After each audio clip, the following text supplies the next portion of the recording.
Fala galera, Diego chegando aqui no Rede Tricolor em parceria com o Estúdio Rino para falar sobre o Tricolor, falar de Grêmio, o Grêmio que jogou neste domingo contra o Botafogo em Cariacica, perdeu por 2-1. Botafogo assumiu a liderança do Campeonato Brasileiro, o Grêmio ingressou na zona de rebaixamento da competição.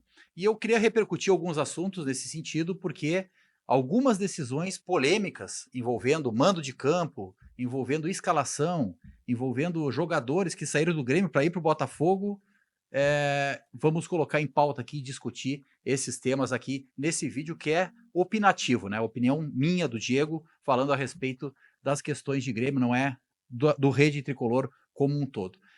Falando inicialmente sobre a questão do mando de campo do Grêmio, que é uma polêmica grande, isso foi falado muito antes do jogo, inclusive, contra o Botafogo, porque já se sabia, né, por grande parte de todos os torcedores, né, sabia, e a mídia falou sobre isso aí, que o mando de campo do Grêmio era meramente no papel, né, jogo em Cariacica, estado do Espírito Santo, que fica ao lado do Rio de Janeiro, certamente teria um público muito maior por parte da torcida do Botafogo. Então, o mando de campo foi do Grêmio, mas o fator local foi do Botafogo. Vocês podem ver na imagem aí que a torcida do Botafogo, inclusive, fez um mosaico gigante antes da partida para receber o Botafogo, que jogava ali pela sua liderança no Campeonato Brasileiro. E aí eu coloco em discussão até que ponto vale a pena o Grêmio vender o mando de campo para Cariacica, receber valores para colocar a partida lá em Cariacica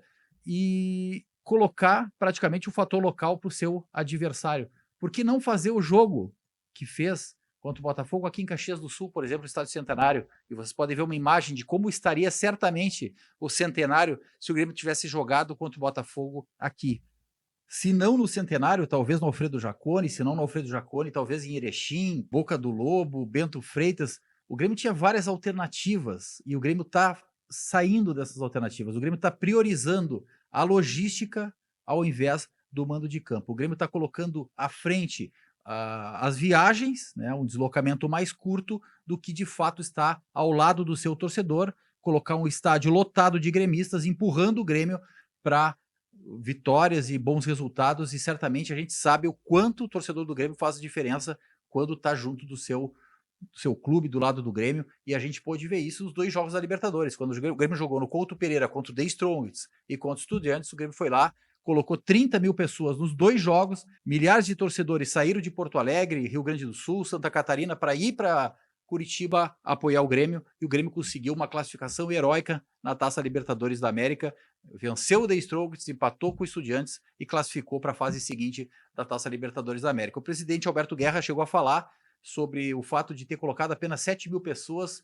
no jogo do meio de semana contra o Bragantino pelo Brasileirão, e aí fica a questão, o Grêmio jogou no final de semana contra o The Strongest, colocou 30 mil pessoas, e jogou no outro final de semana contra o Estudiantes e colocou outras 30 mil pessoas. E no meio de semana, o Grêmio jogou em Curitiba, no Couto Pereira, com todo o time reserva, perdeu para o Bragantino e tinha 7 mil torcedores. Será que não valia a pena colocar o time titular em Curitiba, no Couto Pereira, com 7 mil gremistas, ao invés de uma maioria de botafoguenses? Esse acordo feito entre Grêmio e Botafogo, até que ponto valeu a pena o Grêmio mandar o seu jogo do estado que fica ao lado do Rio de Janeiro e o jogo que será mando do Botafogo lá em Brasília, que certamente também será de mais botafoguenses? Será que não era melhor o Grêmio colocar o seu mando de campo em Caxias do Sul ou no estado vizinho, em Santa Catarina, e aí sim o Botafogo colocar o seu mando de campo em Cariacica? Eu acho que não faz muito sentido esse acordo feito com o Botafogo. O Renato até agradeceu o Botafogo por se disponibilizar e ajudar o Grêmio nessa situação difícil, mas será que foi bom para o Grêmio esse acordo? Eu não sei até que ponto foi interessante para o Grêmio fazer um acordo com o Botafogo, onde o Botafogo praticamente vai ter mando de campo, vai ter o fator local nos dois jogos. Então fica aí o questionamento. Será que não era melhor então jogar no Rio mesmo? Já que não teria nenhuma logística para o Grêmio sair do Rio de Janeiro. O Grêmio jogou no Rio contra o Flamengo, então joga no Rio de novo contra o Botafogo e não vai ter deslocamento nenhum, não vai ter desgaste nenhum. Não teria sido melhor então, ao invés de ir para Cariacica e mandar o seu jogo fora do estado do Rio de Janeiro, mas com maioria de botafoguenses? Então, pô, não faz nenhum sentido. E o resultado disso é que o Grêmio hoje ingressa na zona de rebaixamento. enquanto o Botafogo assume a liderança. E a gente sabia que o Botafogo tinha um bom time, tem um time que joga junto já há um bom tempo, um time forte, um time que está embalado e um time que jogava pela liderança, enquanto o Grêmio vinha de 3 derrotas consecutivas e acabou fazendo uma escolha por jogar praticamente na casa do seu adversário, como vocês viram ali, o mosaico que a torcida do Botafogo fez para receber o time e fez certamente muita diferença na partida deste domingo.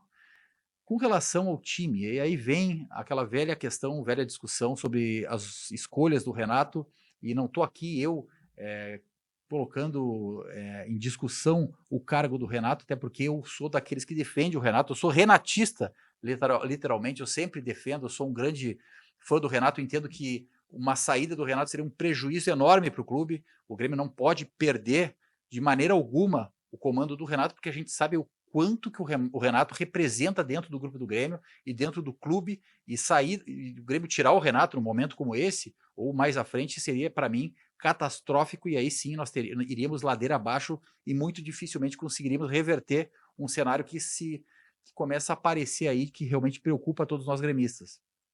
Mas as escolhas do Renato, o Renato colocar o JP Galvão mais uma vez como titular, cara, o JP Galvão teve uma excelente passagem lá para o futebol italiano, foi muito bem no Atalanta, jogou na seleção italiana, mas o fato é que no Grêmio o cara não deu certo. Não faz sentido tu botar um centroavante que tem 46 jogos com a camisa do Grêmio e fez só 3 gols, sendo 2 de pênalti. Qual é o sentido de botar o JP Galvão como titular mais uma vez, quando todos sabem que o JP Galvão não dá resposta dentro de campo? Por que o Renato não colocou Gustavo Nunes por um lado, Natan Fernandes pelo outro, e bota o Pavon fincado na área, então? Tenta outro jogador de centroavante, bota o Galdino lá na área, mas não bota mais o JP Galvão. O cara não deu resposta, o JP Galvão tá saindo do Grêmio. Daqui a uma semana, 2, o JP Galvão não tá mais no Grêmio. Será que o Renato espera ainda que o Grêmio renove o contrato do JP Galvão? Não faz o menor sentido. É outro ponto que eu queria levantar aqui, que os números do JP Galvão, 41 jogos com a camisa do Grêmio, 26 como titular, 3 gols. O JP Galvão jogou pelo menos 14, 15 jogos ao lado do Soares, não fez nenhum gol e não deu nenhuma assistência para o Soares.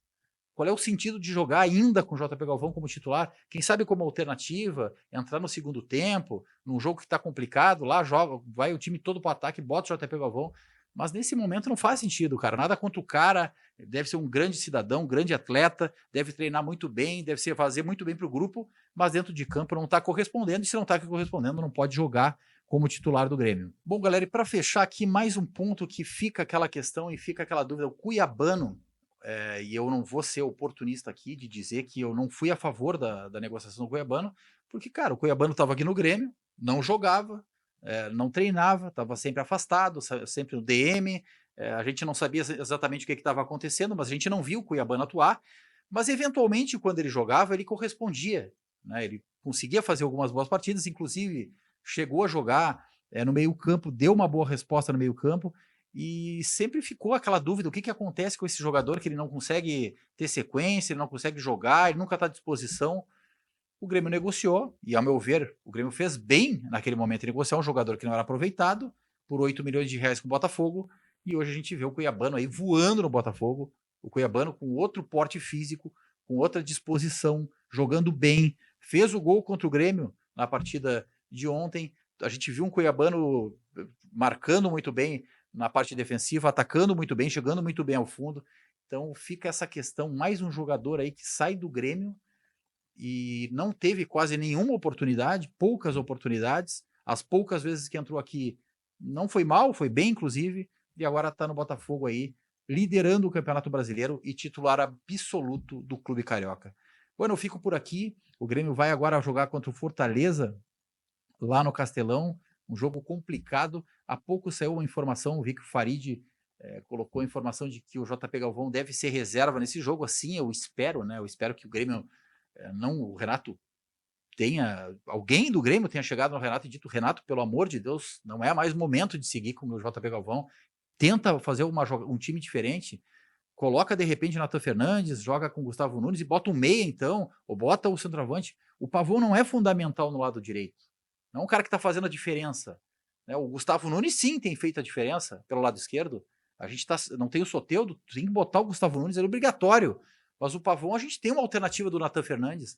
Bota o Pavon de centroavante. Ou se não quer botar o Nathan Fernandes no início, joga com Pavon e Gustavo Nunes e povoa o meio-campo. Bota o Edenilson, quem sabe, povoa o meio-campo, coloca um volante a mais, porque agora o jogo vai ser duro contra o Fortaleza lá no Castelão. E depois tem o Clássico Grenal, e aí a gente sabe da importância desse jogo. E o Grêmio precisa pontuar, porque mesmo se nós formos olhar a tabela de classificação, muito se fala, o Grêmio tem 2 jogos a menos que os demais adversários. O Grêmio não tem 2 jogos a menos que boa parte dos adversários. O Grêmio tem 2 jogos a menos que alguns clubes, tem um jogo a menos que outros, né? Tem alguns clubes com 8 jogos, aí 4 ou 5 clubes com 8, e tem outros 4 ou 5 clubes com 7 jogos, né?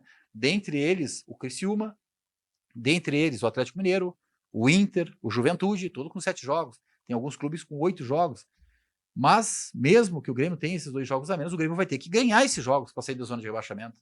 Então, o Grêmio precisa pontuar, o Grêmio precisa se reorganizar, o Grêmio precisa ter um pouco mais de ânimo, né? Porque parece que o time está desanimado, a gente vê o Renato nas coletivas, parece que já está meio convencido que vai ser difícil sair dessa situação, mas o Grêmio tem que sair dessa situação, o Grêmio tem que reagir, o Grêmio precisa ganhar, o Grêmio precisa ir no Fortaleza lá e fazer um jogo duro, endurecer, não dá para chegar com o jogo perdido lá em Fortaleza, né?